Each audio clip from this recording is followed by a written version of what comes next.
जय हिंद साथियों, जैसे कि पता है 9 जून को 7 बजे शाम को नरेंद्र मोदी ने शपथ ग्रहण किया था और वहीं से मोदी 3.0 का कार्यकाल स्टार्ट होता है।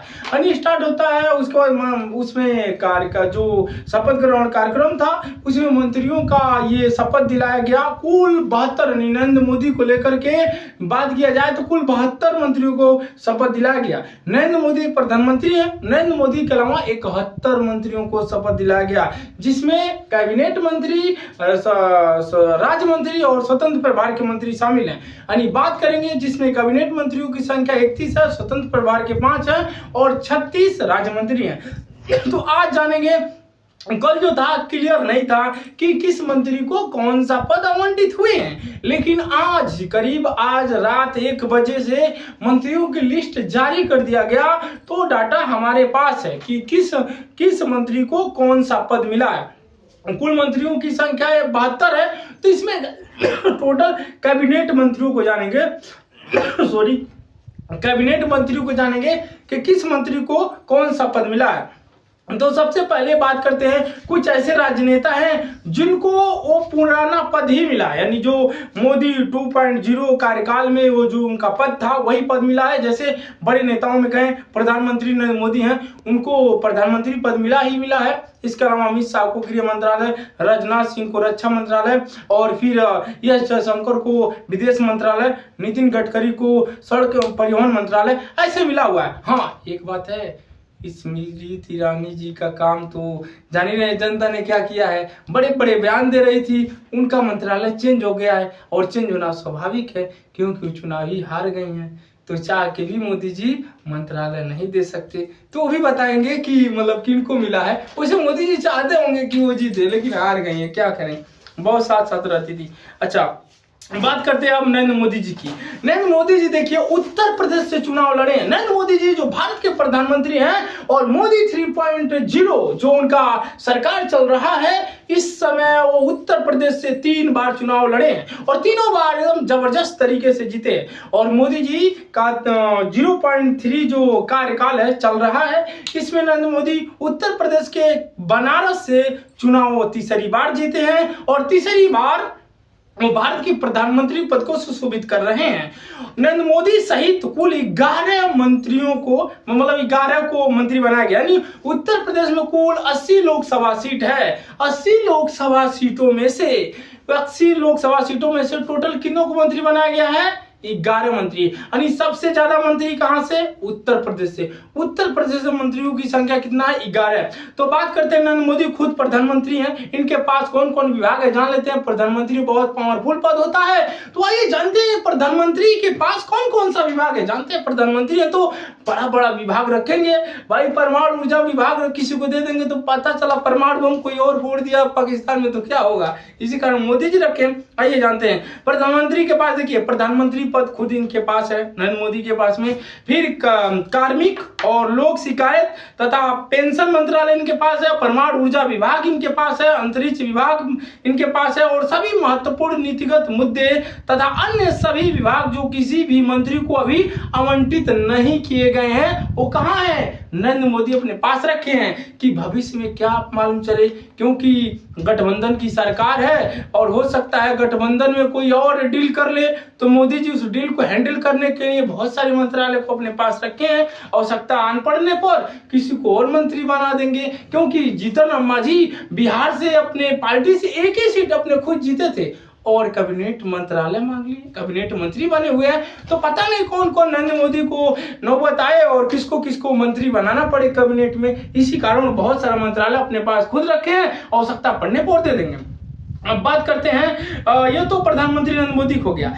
अब बात करते हैं, देखिए 11 जो है ना मंत्री, जो प्रधानमंत्री खुद है नरेंद्र मोदी, उसमें से 3 जो है, इसमें 8 कुल जो है टोटल 3 मंत्री जो है कैबिनेट मंत्री बने। यानी 11 मंत्रियों में 3 कैबिनेट में बने हैं और 8 राज्य मंत्री स्वतंत्र प्रभार में हैं। अब बात करते हैं राजनाथ सिंह जो लखनऊ से चुनाव लड़े थे, और राजनाथ सिंह उत्तर प्रदेश के लखनऊ से हैं और पहले भी रक्षा मंत्री थे। यानी मोदी 2.0 कार्यकाल में भी राजनाथ सिंह रक्षा मंत्री थे और मोदी 3.0 में भी क्या है राजनाथ सिंह इसमें भी रक्षा मंत्री हैं। आप बात करते हैं अमित शाह की, वो टकला माकर रेगिस्तान मत समझ लेना। अमित शाह जी, अमित शाह को जानते हैं? अमित शाह के पास क्या है? गृह मंत्रालय। गृह मंत्रालय बहुत बड़ा मंत्रालय है और बड़े बड़े मंत्रालय ना जो मोदी 2.0 में था, वही मंत्रालय, बड़े बड़े मंत्रालय उन्हीं लोगों को मिला है। तो अमित शाह और राजनाथ सिंह और प्रधानमंत्री में कोई चेंज नहीं है, वही पुराना मंत्रालय मिला हुआ है। और अमित शाह जो है चुनाव कहां से लड़े हैं, कभी कभी कंपटीशन एग्जाम में डायरेक्टली पूछ लेता बच्चों से, तो चुनाव लड़े थे गुजरात के गांधीनगर से, गुजरात के गांधीनगर से लड़े थे। आप जानते हैं कि गुजरात एक स्टेट है और उत्तर प्रदेश में 80 लोकसभा सीट है, तो गुजरात में कितना? गुजरात में 26 सीट है, 26 सीट है, एक पर नहीं जीत पाए, बाकी 50 पर बीजेपी ने अपना क्या मान लिया, अपना जीत का ठप्पा लगा लिया। तो अमित शाह गांधीनगर से चुनाव जीते हैं, भारी मतों से चुनाव जीते हैं और अमित शाह वहां से चुनाव जीते, यानी 25 सीटों बीजेपी जीती थी 26 में से। अब बात करते हैं नितिन गडकरी। नितिन गडकरी साहब भी काफी एक्टिव रहते हैं, जानते हैं नितिन गडकरी जो है ये महाराष्ट्र के नागपुर से चुनाव लड़े थे और ये भी बीजेपी की तरफ से एक सीट निकाले थे और इनको सड़क एवं परिवहन मंत्री बनाया गया। वो पहले भी मोदी 2.0 में भी क्या थे, 2.0 में भी सड़क एवं परिवहन मंत्रालय उनके पास था, अभी भी है और अच्छा काम करते हैं नितिन गडकरी।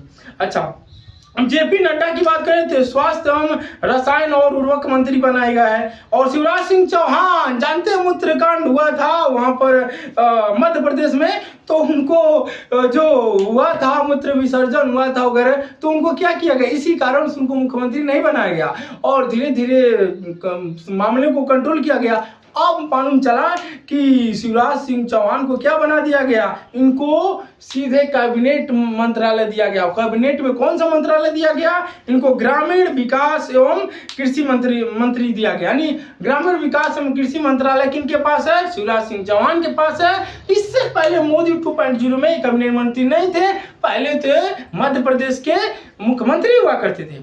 अब बात करते हैं शिवराज सिंह चौहान के तो हो गए। निर्मला सीतारमण को वित्त एवं कारपोरेट मंत्री बनाया गया है। ये पहले भी थी और अभी भी है। निर्मला सीतारमण पहले भी वित्त मंत्री थी, अभी भी वित्त मंत्री और कारपोरेट मंत्री हैं। अब एस जयशंकर पहले भी विदेश मंत्री, मोदी 2.0 में भी है, मोदी 3.0 में भी क्या है, एस जयशंकर विदेश मंत्री हैं। विदेश यानी बड़े बड़े मंत्रालय वही पहले जो थे वही अभी भी हैं। अच्छा, अब एस जयशंकर विदेश मंत्री हो गए, सभी जानते हैं। मनोहर लाल खट्टर, ये भी पहली बार मोदी के कैबिनेट में स्थान पाए और मंत्री बने। इससे पहले क्या बने थे? इससे पहले तो हरियाणा के मुख्यमंत्री हुआ करते थे, लेकिन इनको कैबिनेट में लाया गया और मोदी जी के साथ एकदम बैठ करके डिसीजन लेंगे कि देश में कौन सी योजना और परियोजना को लॉन्च किया जाना चाहिए, उस पर मंथन करेंगे। तो खट्टर साहब इसमें आ गए। और एच डी कुमार स्वामी ये बाहरी औद्योगिक एवं स्टील मंत्री बनाए गए हैं। बाहरी स्टील मंत्री एवं बाहरी उद्योग एवं स्टील मंत्री बनाए गए हैं। अच्छा, बात करते हैं पीयूष गोयल को, तो पीयूष गोयल कॉमर्स एवं इंडस्ट्री मंत्री बनाए गए हैं। धर्मेंद्र प्रधान शिक्षा मंत्री बनाए गए हैं। धर्मेंद्र प्रधान जी का जो कैबिनेट मंत्री है उनके ऊपर बहुत बड़ी जिम्मेदारी है, क्योंकि जानते हैं अगर भारत में शिक्षा की स्थिति को सुधार दिया जाता है तो फिर भारत के मान सम्मान गौरव को आकाश की बुलंदियों तक ले जाने से दुनिया की तो कोई ताकत रोक ही नहीं सकती। तो धर्मेंद्र प्रधान जी, आपका सबसे बड़ा धर्म निभाने का फर्ज यही है कि धर्मेंद्र प्रधान जी अपने धर्म को निभाएं और शिक्षा को बेटर बनाएं, क्योंकि आज भी प्राइमरी पाठशाला में शिक्षा की स्थिति सही नहीं है। जहां से बच्चे नन्हे बच्चे का भविष्य तय होता है, वहीं आपको काम करने की आवश्यकता है धर्मेंद्र प्रधान जी। और आशा करते हैं धर्म आपके नाम में है तो आप धर्म के जो आपका धर्म है वही आपका कर्म ही धर्म बनना चाहिए और शिक्षा को दुरुस्त किया जाना चाहिए, क्योंकि दुनिया का किसी भी राष्ट्र की संस्कृति के धरोहर जो होते हैं वो क्या होते हैं, उन धरोहरों की जिम्मेदारी क्या होती है, उस बच्चे के भविष्य को संवारना, उस बच्चों को भविष्य को संवार करके अपने देश के निर्माण में, अपने देश के फ्यूचर के निर्माण में लगाना होगा। अब आते हैं जीतन राम मांझी। बात कर रहे थे हिंदुस्तान अवाम मोर्चा। हिंदुस्तान अवाम मोर्चा किसका है? जीतन राम मांझी की पार्टी है बिहार में, और जीतन राम मांझी तो एक बार में वो मुख्यमंत्री भी बने थे गठबंधन में, जानते रहे। जीतन राम मांझी की पार्टी से हिंदुस्तान अवाम मोर्चा से लड़े थे, एक ही सीट जीते थे, और एक ही सीट की बदौलत पर मोदी जी की क्या मजबूरी रही यार, एक ही सीट जीते और एक ही सीट के बल पर उनको कैबिनेट में मंत्री बना दिया गया। कौन सा मंत्री बनाया गया? तो MSME बनाया गया, छोटे उद्योग जो होते हैं उनका मंत्री बनाया गया है जीतन राम मांझी को। अब बात करते हैं राजीव रंजन, जिनको ललन सिंह से नाम से जाना जाता है। राजीव रंजन ललन सिंह के नाम से जानते जाते हैं, बिहार से हैं, बिहार के सांसद हैं, और ये JDU से लड़े हैं। जो नीतीश कुमार वाली पार्टी है ना, जो कुछ सांसद चुनाव से पहले एकदम डगमगा गई थी, और नीतीश कुमार को पलटू राम के नाम से पूरा सोशल मीडिया भरा पड़ा था। अब पलट जा हो चाचा, कब पलट जा, तो ऐसे ऐसे बयान देखोगे। उन्हीं की पार्टी से कौन थे? राजीव रंजन, जिनको ललन सिंह के नाम से जाना जाता है, ये JDU से थे, जो नीतीश कुमार की पार्टी है। अब बात करते हैं इनको कौन सा मंत्री मिला है। देखिए, नीतीश कुमार के 12 संसदीय मतलब 40 सीट है टोटल, बिहार में लोकसभा की 40 सीट है, जिसमें से नीतीश कुमार जो पलटू चाचा के नाम से जाने जाते हैं, वो 12 सीट जीते थे, मतलब 12 सांसद थे, और वो NDA के साथ गठबंधन में चले गए, और उनको बड़े बड़े मंत्रालय मांग रहे थे। यहाँ तक सुनने में आ रहा है कि सीधे लोकसभा स्पीकर का पद मांग रहे थे नीतीश कुमार, और चंद्रबाबू नायडू भी स्पीकर का पद मांग रहे थे, क्योंकि स्पीकर का पद बहुत महत्वपूर्ण है। कभी वीडियो में अगले बात करेंगे, क्योंकि अगर इसमें भी स्पीकर के बारे में चर्चा किया तो वीडियो बहुत लेंदी हो जाएगी। तो अभी किसी वीडियो में और बात करते हैं ललन सिंह। तो ललन सिंह को मंत्री, यानी नीतीश कुमार कुल 12 सांसद दिए, और 12 सांसदों में 2 सांसद उनको कैबिनेट में जगह मिला है, मतलब उनको मंत्री पद मिला है 2।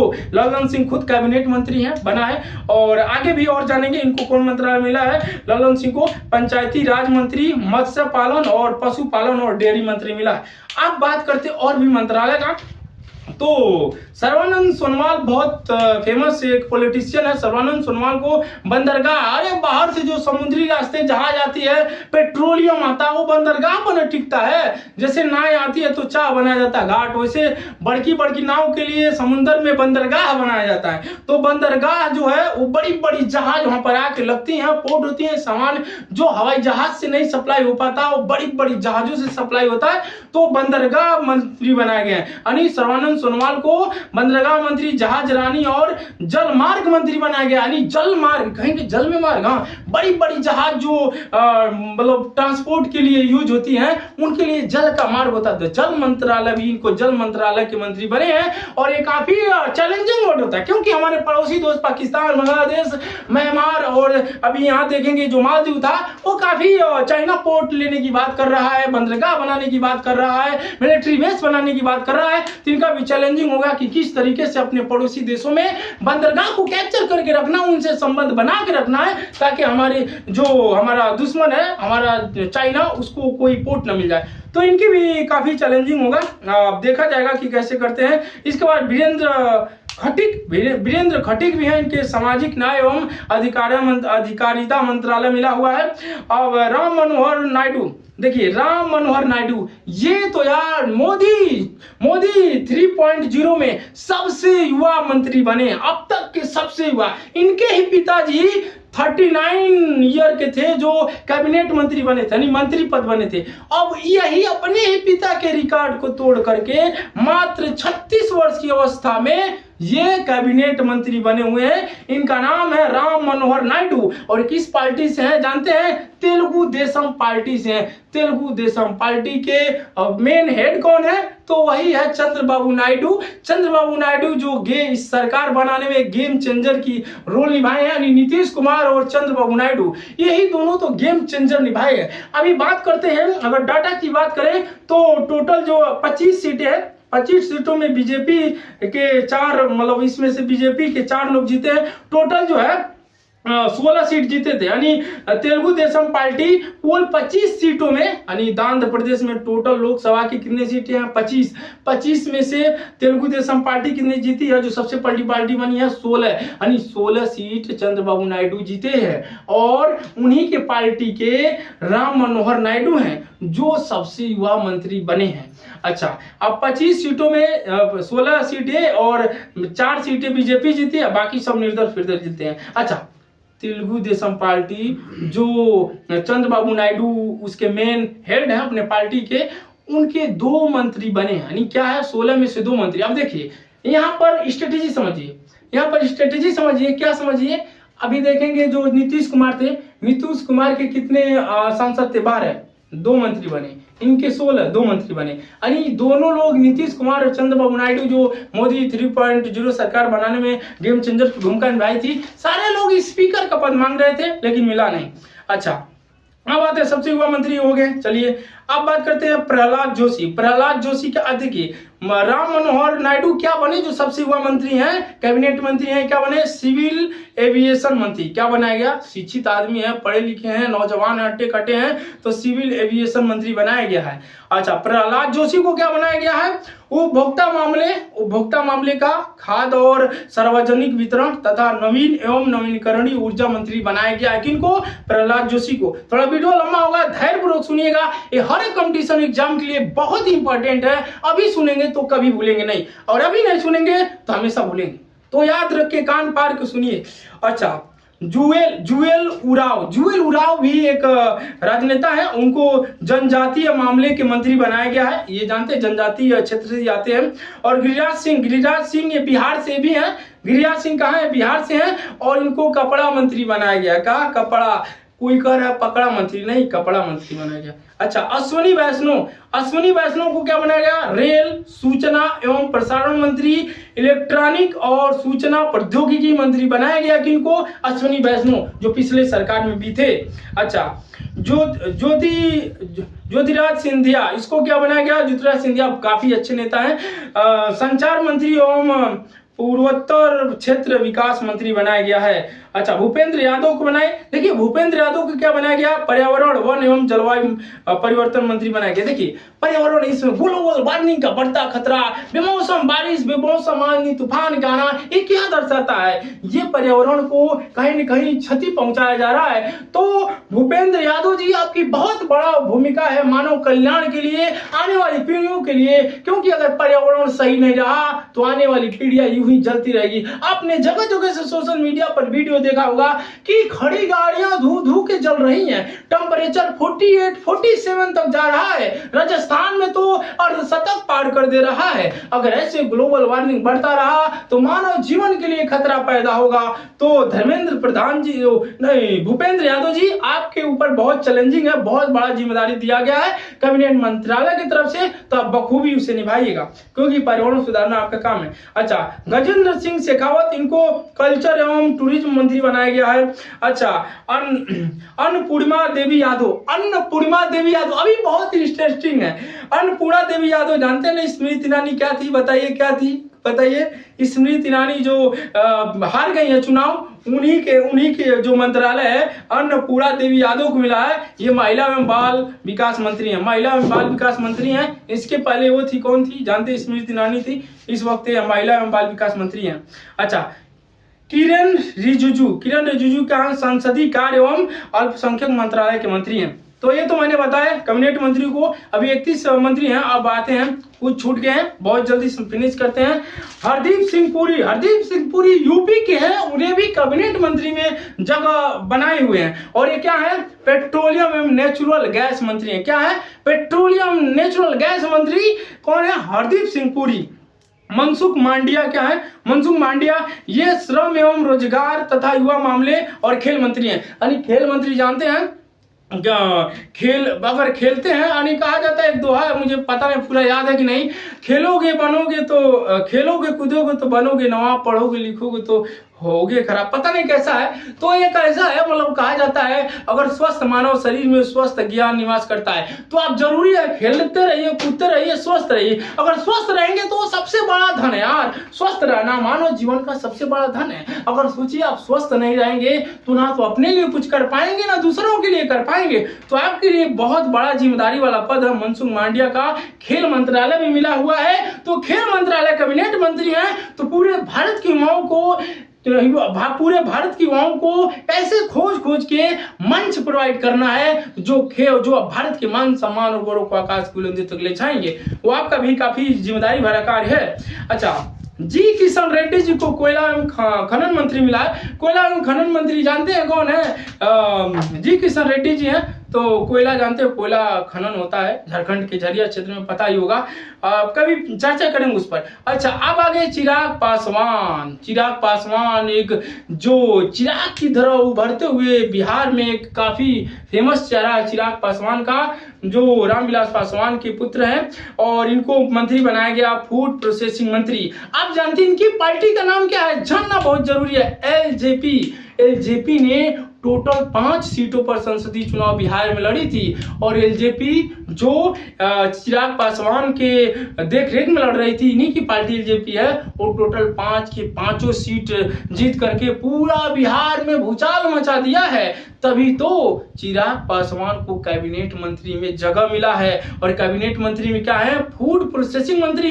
इनका भी काफी चैलेंजिंग है, क्योंकि घरों के लिए सप्लाई होने वाला फूड जो जाता है, राशन जो जाता है, वो प्रोसेसिंग के ये मंत्री हैं। देखेंगे प्रोसेसिंग में कहीं बिचौलिए, कहीं प्रोसेसिंग में गड़बड़ी तो नहीं कर रहे हैं। युवा है, नौजवान है, हट्टे कट्टे हैं, तेज तर्राक हैं, सोचने पर विवश कर देंगे, और आशा है कि काफी अच्छा काम करेंगे चिराग पासवान। और चिराग पासवान की एलजेपी है, 5 सीट में से 5 संसद पार्टी से 5 संसद चुनाव लड़े थे, और चिराग पासवान खुद कैबिनेट में मंत्री बने, यानी 5 में से एक मंत्री बने जो चिराग पासवान खुद हैं।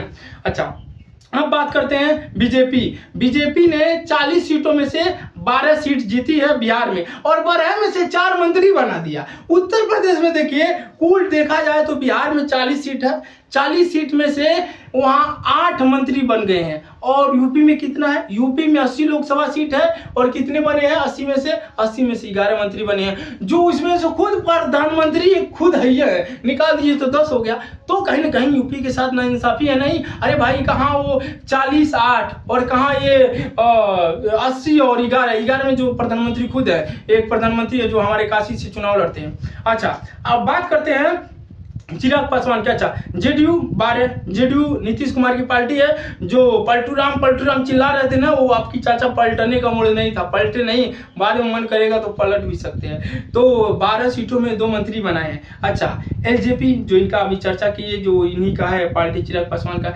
एक क्या है? हिंदुस्तान अवाम मोर्चा।